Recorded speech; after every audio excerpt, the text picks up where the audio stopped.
ساتھیوں، اللہ قرآن پاک میں ارشاد فرماتا ہے تِلْكَ الرُّسُلُ فَضَّلْنَا بَعْضَهُمْ عَلَى بَعْضٍ، یہ رسولوں کی جماعت ہے جسے ہم نے ایک دوسرے پر فضیلت بخشی ہے، ایک دوسرے پر برتری بخشی ہے۔ اللہ کے بعد سب سے بڑا مرتبہ میرے نبی کا ہے۔ کس کا مرتبہ ہے؟ اللہ کے بعد سب سے بلند مقام میرے نبی کا ہے، اور میرے نبی کے بعد سب سے بڑا مرتبہ حضرت سیدنا ابراہیم خلیل اللہ کا ہے۔ کس کا ہے؟ حضرت ابراہیم خلیل اللہ کا۔ اور سب سے بڑا مرتبہ میرے آقا کا ہے۔ اعلیٰ حضرت لکھتے ہیں خلق سے اولیاء، اولیاء سے رسول، خلق سے اولیاء، اولیاء سے رسول، اور رسولوں سے اعلیٰ ہمارا نبی، اور رسولوں سے اعلیٰ ہمارا نبی۔ آپ شمس و ضحیٰ، آپ بدر و دجا، آپ نور الہدیٰ، آپ خیر الورا۔ اور میرے آقا کا مقام کا ساتھ لکھتے ہیں اپنی شاعری کے اندر سب چمک والے اجلوں میں چمکا کیے، سب چمک والے اجلوں میں چمکا کیے، اندھ شیشوں میں چمکا ہمارا نبی، اندھ شیشوں میں چمکا ہمارا نبی۔ آپ شمس و ضحیٰ، آپ بدر و دجا، آپ نور الہدیٰ، آپ خیر الورا۔ میرے نبی کا مقام جاننا ہے تو آؤ۔ میرے نبی کو جب معراج ہوئی، معراج کی رات میرے سرکار جب عرش اعظم پہ تشریف لے گئے، کوہ طور پہ پہنچے، حضرت جبریل ساتھ میں تھے۔ کوہ طور پہ پہنچنے کے بعد میں سرکار نے بلند آوازیں سنی، تیز آوازیں سنی۔ سرکار نے جبریل سے فرمایا جبریل یہ آوازیں کیسی آ رہی ہیں؟ جبریل نے عرض کیا یا رسول اللہ یہ آواز حضرت موسیٰ علیہ السلام کی ہے۔ آقا کریم علیہ السلام نے ارشاد فرمایا جبریل کیا اپنے رب پر تیز ہو کر کلام کرتے ہیں؟ کیا اپنے رب سے تیز ہو کر گفتگو کرتے ہیں؟ او میرے سنی مسلمانوں، اپنے نبی کا مقام پہچانو کہ نبی کا مرتبہ کیا ہے۔ حضرت موسیٰ علیہ السلام اپنے رب سے بلند آواز میں گفتگو کر رہے ہیں۔ سرکار نے جب آواز سنی، سرکار فرماتے جبریل کیا اپنے رب سے تیز ہو کر کلام کرتے موسیٰ؟ جبریل نے عرض کیا یا رسول اللہ ان کا رب جانتا ہے کہ ان کے مزاج میں ان کے رب نے تیزی رکھی ہے، ان کے رب نے ان کے مزاج میں تیزی رکھی ہے۔ حضرت موسیٰ بڑے جلالی پیغمبر تھے۔ جب جبریل نے یہ کہا کہ جب موسیٰ کا یہ مقام ہے، موسیٰ کا یہ مرتبہ ہے کہ اپنے رب سے تیز ہو کر کلام کر سکتے ہیں تو میں تو محبوب خدا ہوں۔ اے جبریل میں اس وقت تک اپنے رب سے راضی نہیں ہوں گا۔ بخاری کی حدیث سے میرے آقا فرماتے ہیں اِذًا لَأَرْضَىٰ وَوَاحِدٌ مِّنْ أُمَّتِي فِي النَّارِ۔ اے جبریل جب موسیٰ کا یہ مقام ہے کہ اپنے رب سے تیز ہو کر کلام کر رہے ہیں تو میں اپنے رب سے میں محبوب خدا ہوں، میں پروردگار کا محبوب ہوں، میں اللہ کا رسول ہوں، اللہ نے مجھے محبوب بنایا ہے۔ اس لیے میں قیامت کے دن اس وقت تک راضی نہیں ہوں گا جب تک کہ میرا ایک بھی امتی جہنم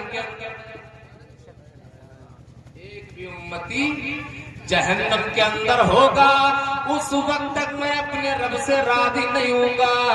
میرے آقا کا یہ ارشاد تھا، اپنے محبوب کے سکون خاطر کے لیے، اپنے محبوب کو راضی کرنے کے لیے فوراً آیت کریمہ نازل ہو گئی، وحی نازل ہو گئی۔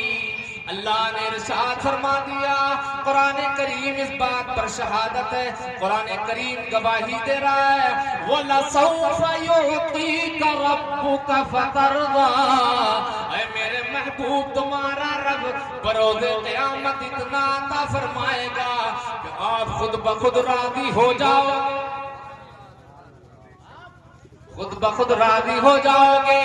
اور یہیں پر بس نہیں ہے، بلکہ جب قیامت کا میدان ہوگا، نفسی نفسی کا عالم ہوگا، ساری امتیں کے بعد دیگر نبیوں کے پاس جائے گی، حضرت آدم کے پاس امت جائے گی، شیس کے پاس امت جائے گی، لوط کے پاس امت جائے گی، ہود کے پاس امت جائے گی، ہر نبی کے پاس امت جائے گی۔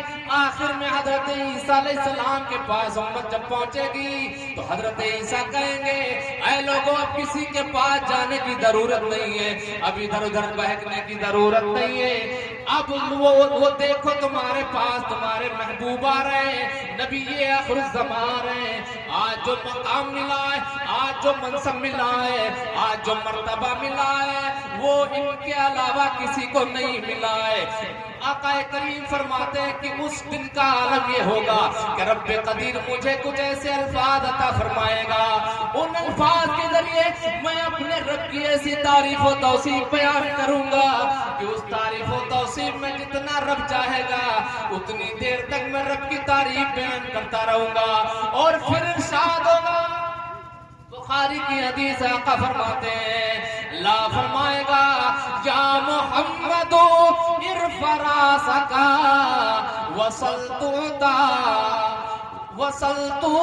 وقلت اسمع وصلت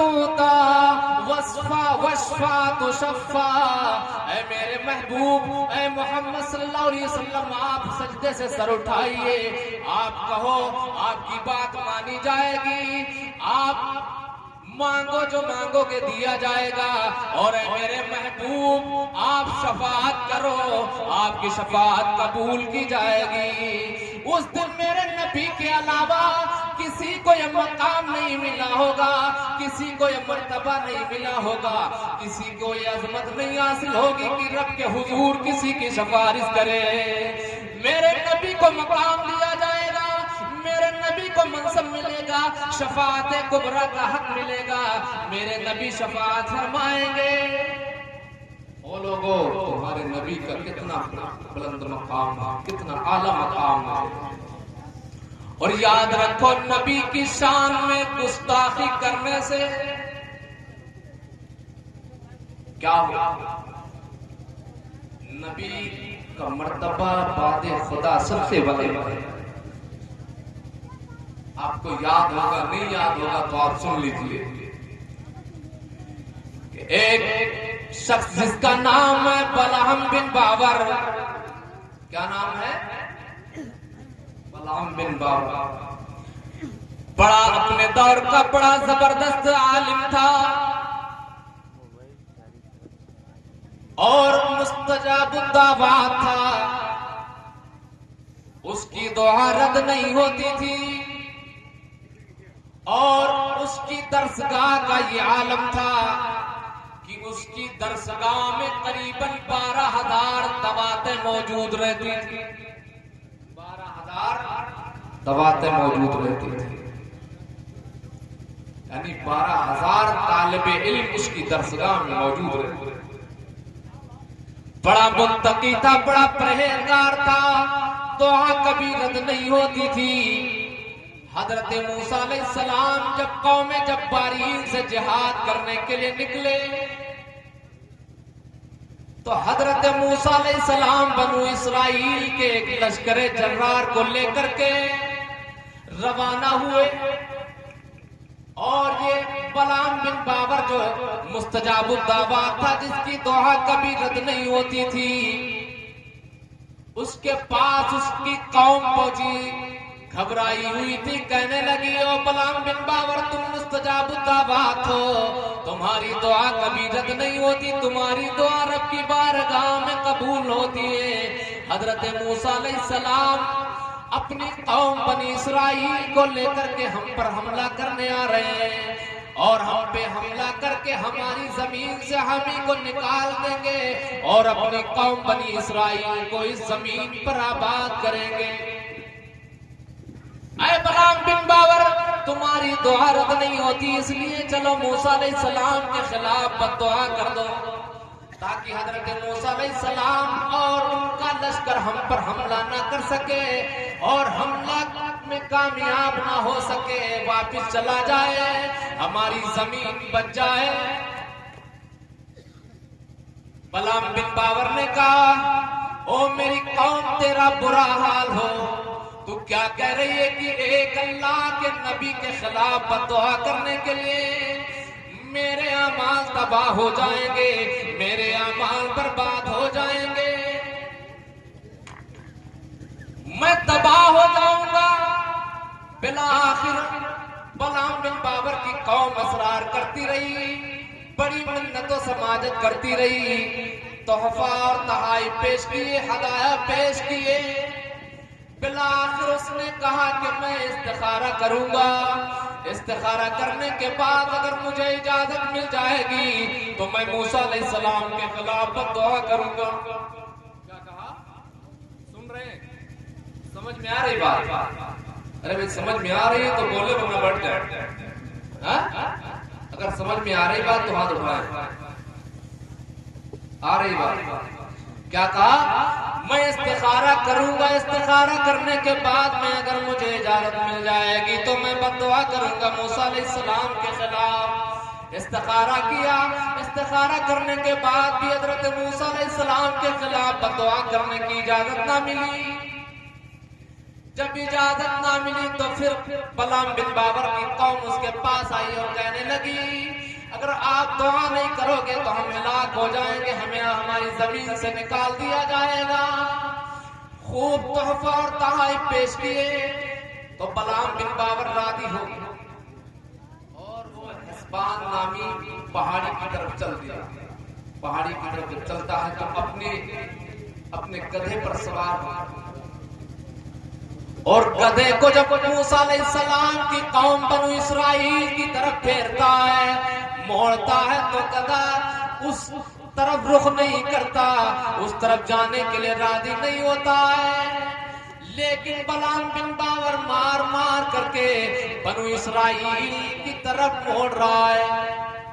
آخرکار جب بالکل کام نہیں چلا تو اللہ نے اس گدھے کو قوت گویائی بخشی، اللہ نے گدھے کو قوت گویائی بخش دی اور اس گدھے نے کہا اے بلعام بن باور تو آج تباہ ہو جائے گا، آج برباد ہو جائے گا، آج ہلاک ہو جائے گا۔ دیکھ میرے آگے آگے فرشتوں کی جماعت چل رہی ہے، مومنین کی جماعت ہے، مجھے اس بات سے روک رہی ہے کہ خبردار بلعام بن باور کے لیے تو قوم بنی اسرائیل کی طرف مت جا۔ آخرکار بلعام بن باور نہیں مانا اور حسبان نامی پہاڑ پہ چڑھ گیا۔ جو ہی اس پہاڑی پہ چڑھتا ہے بلعام بن باور فوراً بد دعا کرنے کے لیے زبان کھولتا ہے، تو زبان جب کھولتا ہے تو بلعام بن باور کی زبان سے بجائے موسیٰ علیہ السلام کے خلاف بد دعا نکلنے کے بلعام بن باور کی قوم ہی کے لیے خلاف بد دعا نکلتی ہے، تو اس کی قوم کہتی ہے بلعام بن باور تجھے کیا ہوا؟ تو موسیٰ علیہ السلام کے خلاف بد دعا کرنے کے لیے آیا تھا، لیکن الٹا ہو رہا ہے، تیری بد دعا ہم لوگوں کے خلاف نکل رہی ہے، تیری بد دعا ہمارے لیے ہو رہی ہے۔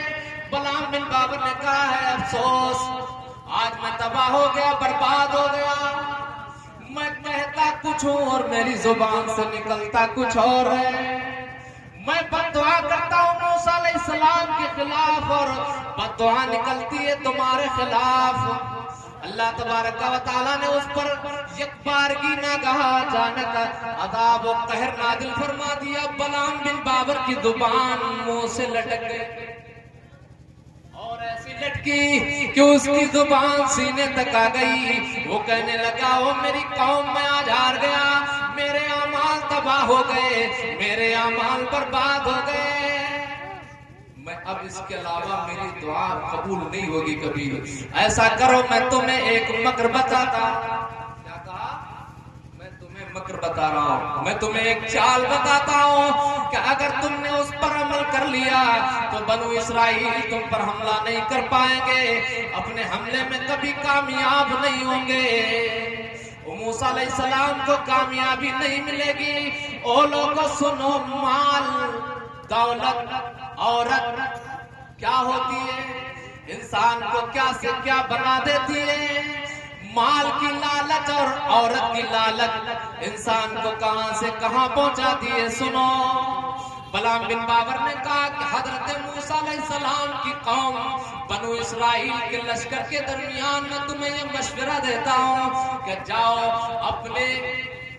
اپنی قوم کی وہ دوشیزائیں، وہ نوجوان لڑکیاں، وہ حسن و جمال رکھنے والی لڑکیاں جن پر ایک نوجوان فریفتہ ہو سکتا ہے، جاؤ بنو اسرائیل اور حضرت موسیٰ علیہ السلام کے لشکر میں ان دوشیزاؤں کو ڈال دو، جا کر کے داخل کر دو۔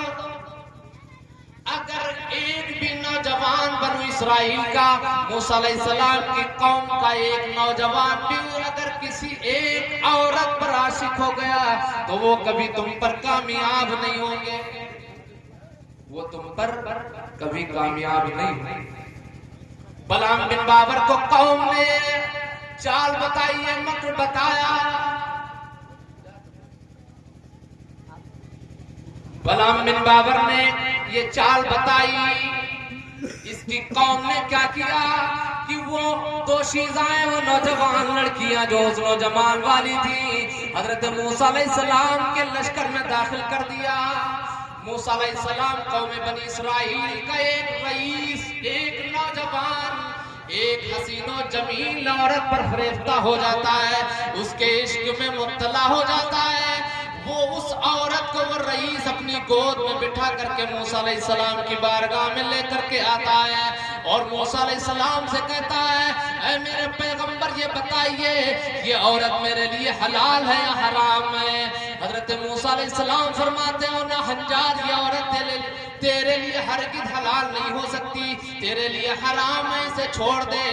لیکن حسن و جمال پر اس قدر فریفتہ ہو گیا تھا، اس عشق و محبت کا اس قدر بھوت سوار ہوا کہ اپنے پیغمبر کی بات نہیں مانی، حضرت موسیٰ علیہ السلام کی بات تسلیم نہیں کی اور لے جا کر کے اپنے خیمے میں اس عورت سے بدکاری کی۔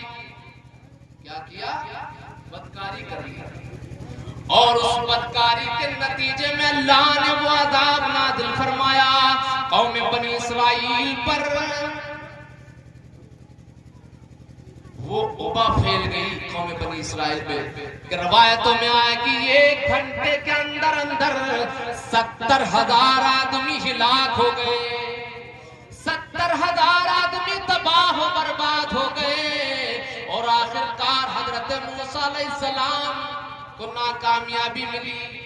موسیٰ علیہ السلام کامیاب نہیں ہوئے اس میں۔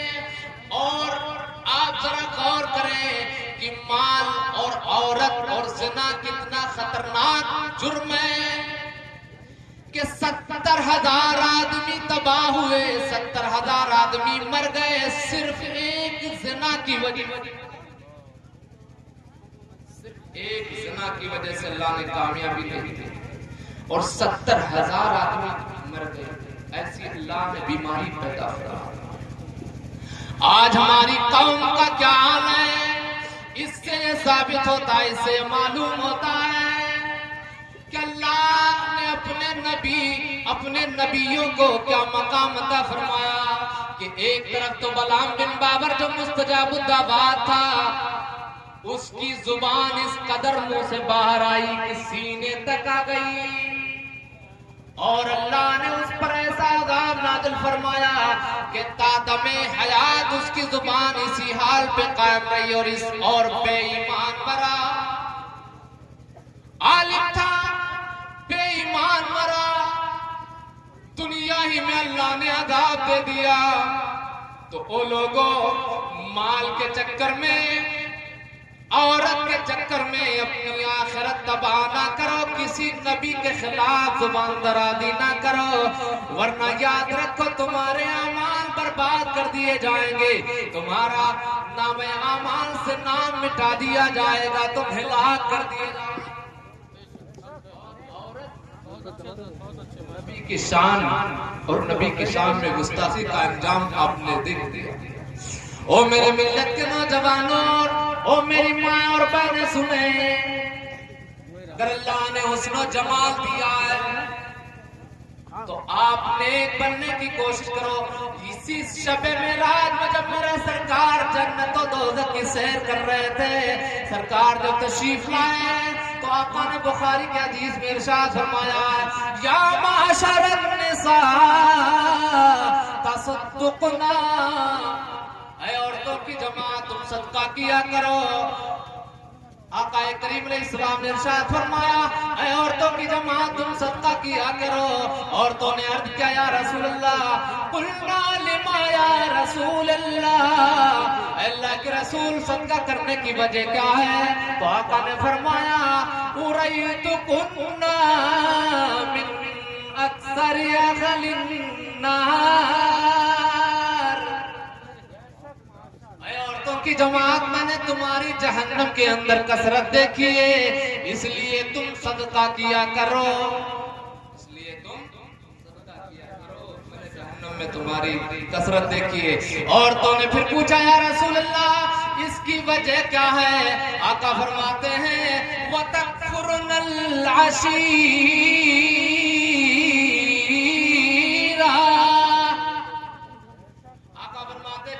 کثرت کی وجہ یہ ہے کہ تم اپنے شوہر کی نافرمانی کرتی ہو۔ او میری ماں اور بہنوں، اس محفل میں آئی ہو تو کچھ پیغام لے کر کے جاؤ، کبھی اپنے شوہر کی نافرمانی نہ کیا کرو۔ ایک چھوٹی سی بات میں کہہ کر کے گزر جاؤں گا، کیونکہ میرے بعد بڑے عمدہ خطاب آپ کو سماعت کرنے ہیں۔ خطیب ہندوستان حضرت اللہ مولانا عطاء المصطفیٰ صاحب مندری، اور اس کے بعد حضرت اللہ شاہ مولانا مفتی اسرار احمد صاحب موسیانہ، ان سے خطاب سننا ہے۔ ایک عورت تھی، اس نے منت مانی تھی، بیٹا بیمار تھا، بڑا سخت بیمار تھا، منت مانی تھی، اگر میرا بیٹا صحیح ہو گیا، شفا مل گئی تو میں 7 دن کے لیے دنیا چھوڑ دوں گی، 7 دن کے لیے دنیا سے باہر چلی جاؤں گا۔ اللہ کا فضل و کرم ہوا، بیٹا صحیح ہو گیا، شفا مل گئی، منت نہیں پوری کی تھی، خواب میں دیکھا کوئی آنے والا کہہ رہا ہے کہ اگر تو نے منت نہیں پوری کی تو ہو سکتا ہے کہ کوئی مصیبت تجھے آ لگے، کوئی مصیبت تجھے پہنچے، اس لیے بیٹے کو بلایا اور بیٹے سے کہا ہے، میرے بیٹے، میں نے جب تو بیمار تھا میں نے منت مانی تھی کہ اگر میرا بیٹا صحیح ہو گیا، شفا مل گئی تو میں 7 دن کے لیے دنیا چھوڑ کے چلی جاؤں گی۔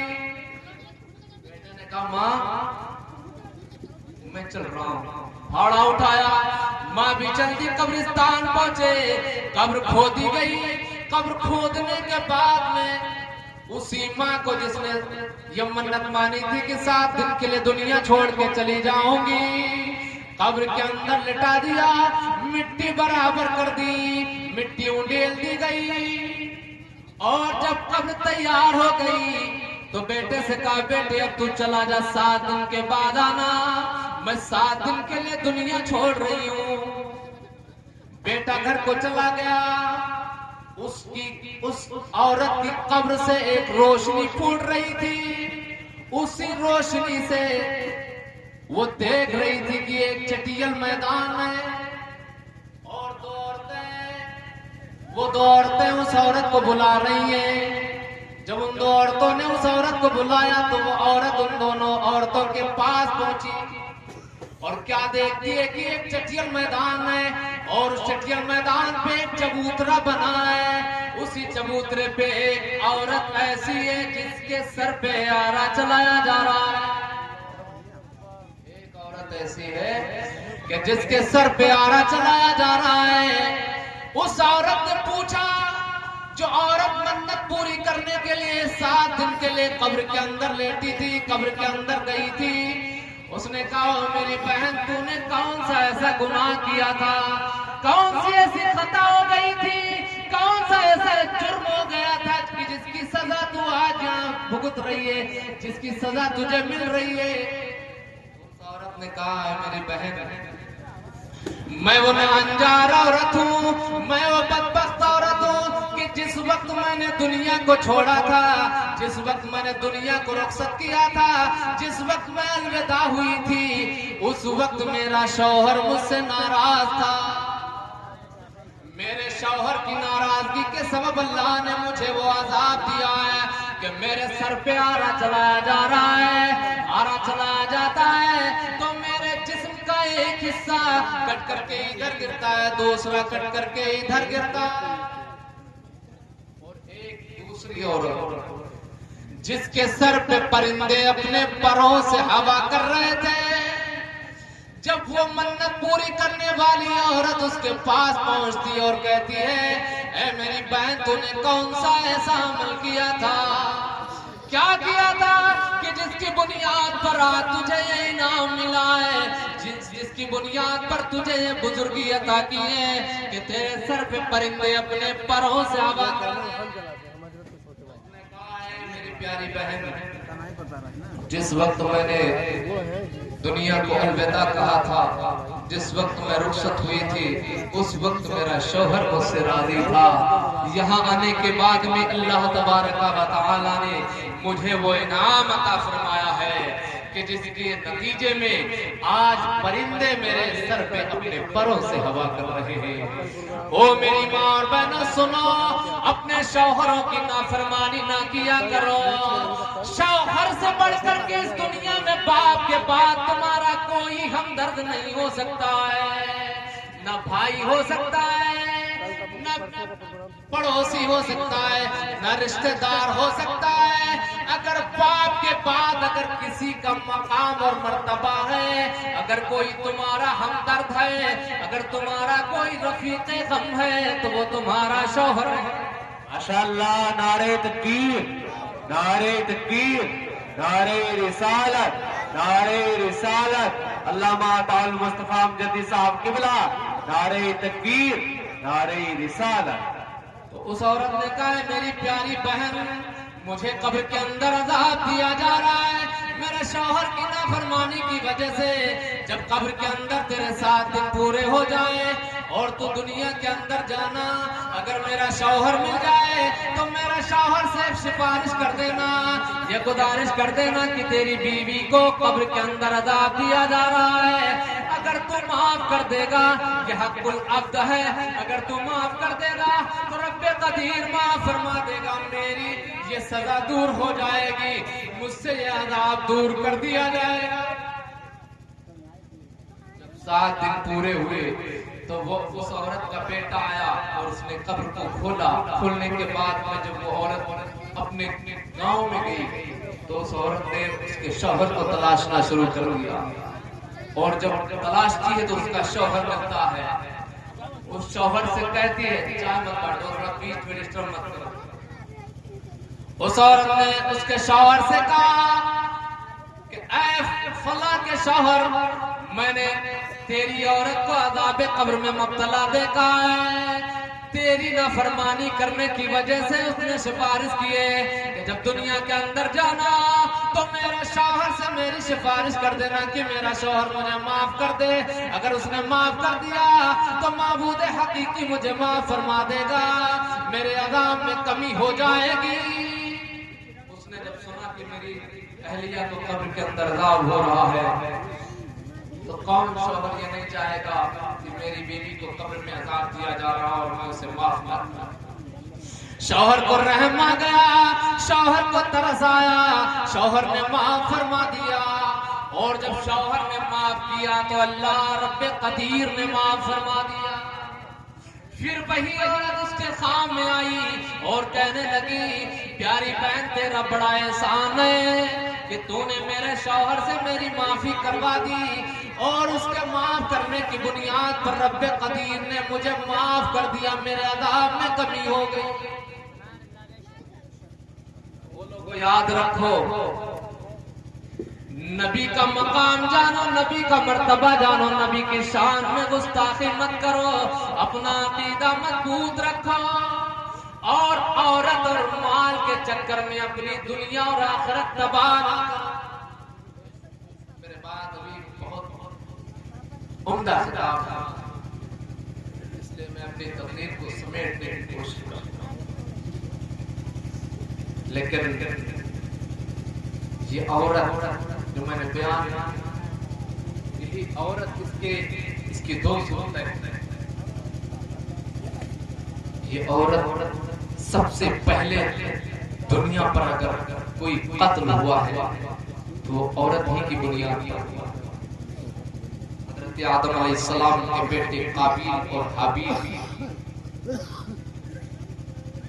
اس سرزمین پر جتنے قتل ہوتے رہیں گے قیامت تک، اس کا وبال قابیل و حابیل پر جاتا ہے، قابیل پر جاتا ہے، حابیل پہ نہیں، قابیل پہ جاتا ہے۔ قابیل نے حابیل کو قتل کیا تھا ایک عورت کے چکر، تو قتل کتنا بڑا جرم ہے، آپ اس بات سے اندازہ لگائیے کہ قابیل پر قیامت تک اس کا وبال جاتا رہے گا، جتنے بھی دنیا کے اندر قتل عورت کی وجہ سے۔ لیکن یہی عورت ہے کہ جس کی بنیاد پر ہم اور آپ کو جنت ملے، عورت ہم اور آپ کے لیے جنت کا ذریعہ ہے۔ کیسا ذریعہ ہے؟ صحابی رسول ہے، آقا کریم کے بس 5 منٹ اور اس کے بعد میں رخصت کروں۔ صحابی رسول کیسا یہ سفر کے لیے نکلے، حدیث شریف میں ہے خرج من اصحاب النبی فی سفر فقال لزوجته لا تنزلی من العلو الى السفل۔ صحابی رسول نے اپنی سسرال میں رہا کرتے تھے، 2 منزلہ مکان تھا، 2 منزلہ مکان تھا، اوپر صحابی رسول رہتے تھے اور نیچے ساس سسر رہا کرتے تھے۔ اور جب سفر کے لیے نکلے تو اپنی بیوی سے فرمایا لا تنزلی من العلو الى السفل، اے میری بیوی اوپری منزل سے نیچے نہ اترنا۔ کچھ دن گزر گئے، فمرض ابوہا، تو اس عورت کا باپ بیمار ہو گیا۔ کیا ہوا؟ باپ بیمار ہو گیا۔ تو اس عورت صحابی رسول کی بیوی ہے، اور صحابی رسول منع کر کے گئے تھے کہ میرے جب تک میں آ نہ جاؤں اس وقت تک کہ اوپری منزل سے نیچے نہ اترو۔ ذرا اندازہ لگاؤ۔ تو صحابی رسول کی بیوی تھی، سرکار کی بارگاہ میں ایک عورت کیا کہا فَأَرْسَلَتْ امْرَأَةً إِلَىٰ رَسُولِ اللَّهِ، تو ایک عورت کو سرکار کی بارگاہ میں بھیجا کہ چلی جاؤ سرکار سے مسئلہ معلوم کرو کہ میرے شوہر سفر کے لیے گئے ہوئے ہیں، انہوں نے منع کر کے گئے کہ میں اوپری منزل سے نیچے نہ اتروں، لیکن میرا باپ بیمار ہے، تو کیا باپ کو دیکھنے کے لیے اس بات کی اجازت مل سکتی ہے کہ میں اوپری منزل سے نیچے اتروں؟ سرکار نے فرمایا قال لا تطیع، آقا نے فرمایا کہ اسے جا کر کے کہہ دو کہ اپنے شوہر کی فرما برداری کرے، اوپری منزل سے نیچے نہ اترے۔ عورت آئی اور کہنے لگی سرکار نے مسئلہ بیان فرمایا کہ اوپری منزل سے نیچے نہیں اترنا۔ کچھ دن اور گزرے، حدیث کے الفاظ بتا رہے ہیں فَاشْتَدَّ مَرْضُ أَبِيهَا، باپ کا مرد اور بڑھ گیا، مرد نے شدت پکڑ لی، پھر سرکار کی بارگاہ میں ایک عورت کو بھیجا فَأَرْسَلَتْ امْرَأَةً إِلَى رَسُولِ اللَّهِ، پھر عورت کو بھیجا سرکار کی بارگاہ میں کہ چلی جاؤ سرکار سے مسئلہ معلوم کرو کہ اگر میرے شوہر منع کر کے گئے کہ اوپری منزل سے نیچے نہ اترنا، کیا اس بات کی اجازت مل سکتی ہے کہ میرا باپ بڑا سخت بیمار ہے، میں باپ کو دیکھنے کے لیے اوپری منزل سے نیچے اتر سکتی ہوں؟ سرکار نے ارشاد فرمایا قال لا تطیع، سرکار نے ارشاد فرمایا کہ اس عورت سے جا کر کے کہہ دو کہ اوپری منزل سے نیچے نہ اترے، اپنے شوہر کا کہنا مانے، اپنے شوہر کا کہنا مانے۔ کچھ دن اور گزرے، حدیث کے الفاظ بتاتے ہیں فَمَاتَ أَبُوهَا، اس کے باپ کا انتقال ہوا۔ ثُمَّ أَرْسَلَتْ امْرَأَةً إِلَى رَسُولِ اللَّهِ، پھر سرکار کی بارگاہ میں ایک عورت کو بھیجا کہ سرکار کے پاس چلی جاؤ، میرا باپ بیمار تھا، میں اوپری منزل سے نیچے نہیں اتری سرکار کو دیکھنے کے لیے، باپ سخت بیمار ہوا پھر بھی نہیں اتری، لیکن اب میرے باپ کا انتقال ہو گیا ہے، میرے باپ کا چہرہ میری نظروں سے ہمیشہ ہمیش کے لیے اوجھل ہو رہا ہے، اب میں کبھی بھی اپنے باپ کی صورت دیکھنے نہیں پاؤں گی، اس لیے سرکار سے مسئلہ معلوم کرو کہ اب اجازت ہے یا نہیں ہے، اجازت ہے یا نہیں ہے؟ سرکار فرماتے ہیں قال لا تطیع، اس عورت سے جا کر کے کہہ دو کہ اپنے شوہر کا کہنا مانے۔ باپ کا انتقال ہو گیا، اوپری منزل سے نیچے نہ اتری، صرف اور صرف شوہر منع کر کے گیا۔ اب تجہیز و تکفین کی تیاری ہونے لگی، جنازہ تیار ہے، قبرستان پہنچ رہا ہے، قبرستان جب پہنچا تو عالم غیب سے آواز آئی، کیا آواز؟